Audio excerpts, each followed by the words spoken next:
What up, boys, and welcome back to another video. So it's Wednesday, and as always, every single Wednesday I upload a video of myself showcasing what I've done for the 100 run series. So if you guys have no clue what the 100 run series is, basically you guys tell me what dungeon to do, and I go out and I do it 100 times. I save everything that is valuable, and then I make this video, like show you guys what I received after 100 runs. I show you guys the route that I take and so on. So while we step into to the dungeon and I show you guys the route, which is the simplest route ever, I'm going to talk about why I enjoy Sunken Temple, and that's pretty much because Sunken Temple is a really underdog dungeon.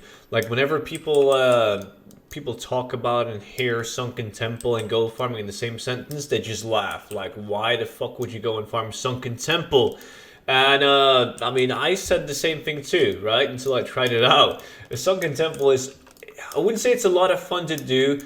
It depends on how you do it, really. It does. But it gives you steady gold. Like, you're guaranteed to make gold.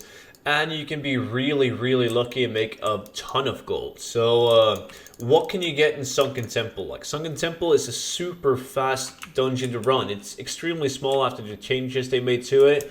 So basically, you should bring a toon that has skinning, because you want to skin every single of these mobs. You really, really do. And you might think to yourself, like, why should I skin these? They only drop shitty leather. Well, they do drop the green dragon scale, which is some material used to craft the green dragon scale armor that sells for a bit.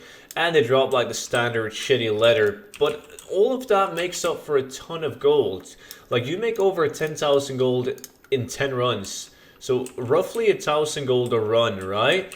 Of skinning these shit mobs. And the leather, even though it's low level, like, people buy that shit. I buy that shit. I buy that shit so I can craft transmog and sell the transmog for even more gold. So it's definitely good. Like, if you don't have a skinner and you want to do Sunken Temple, it's all good. I mean, you can do it for simply the transmog, which is why most people do it. Don't get me wrong, that's why I farm Sunken Temple too, to get the transmog items to sell. And what transmog items can you get in Sunken Temple? It's in like an awkward spot in terms of loot table, because green items, there's not really any interesting green items in this place, right? So we're just after the blue items.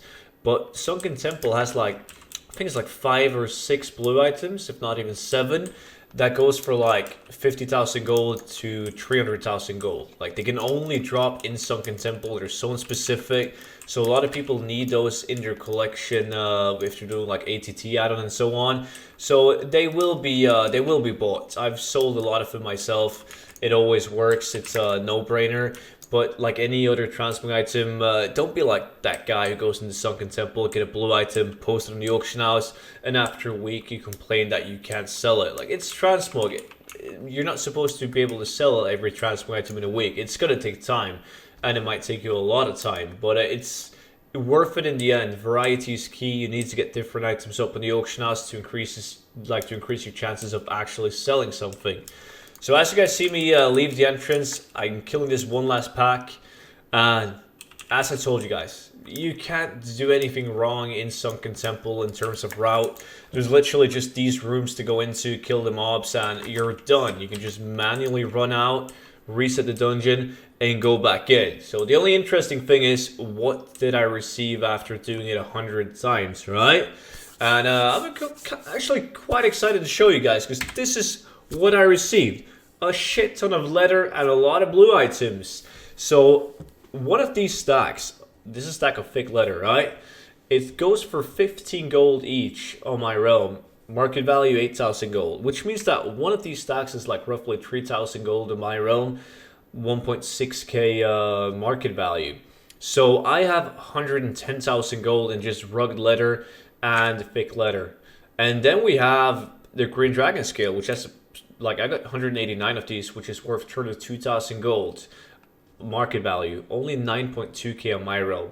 And then you get the Warren Dragon scale, not as good. A stack is like 18k, but it's like roughly 160,000 gold in just leather. So 10 hours, 100 runs. You do use less than 10 hours in these runs, by the way, but let's just say, since it's max 10 runs per hour, so we're getting like 16k every hour in just low level leather. And the sell rate on these things is absolutely incredible. Like, they will sell. That's not a problem whatsoever. So moving over to the bit more interesting items. We did get this one, Storm Gauntlets. They suck ass. This one, Swashbucklers, has a market value of 7k, but 246 gold, sorry, on my realm. But the sell rate, 0.04, really good. So I usually wait until they go up in value or reset the market, and then I sell this one. And this is one of the items, the worst one that you can get actually, together with the ring. It's the Slime Scale Bracers that only drops in Sunken Temple. Market value of 46k, but they're bracers, 5k on my realm. One green item, not sure why I kept this one, it sucks ass. We did get the Crawl Blade, which has a market value of 42,000 gold, 15k on my realm. And then these rings, Mind's Eye Circle, 24k market value, 5.5k. I mean, they're bad.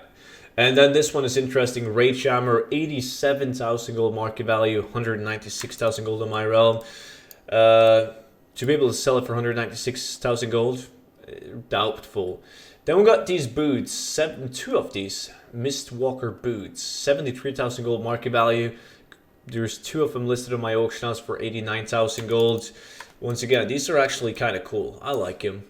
And then there's these leggings, 84,000 gold market value. Goes on my realm for 35,000 gold. They don't really look that nice. We do have these gauntlets, the Murkwater gauntlets, 48,000 gold, 108,000 gold in my realm. Once again, look-wise, they're actually pretty damn cool. And then we have this one, Soul Catcher's Halo, 67,000 gold market value. My realm, 118,000 gold. And nothing really special about it, it's ugly headpiece. And then we actually got a weapon, the Death Blow, which is a sword. Kind of cool, but it's the same look as the epic version that you get from the last boss. But people will still buy it.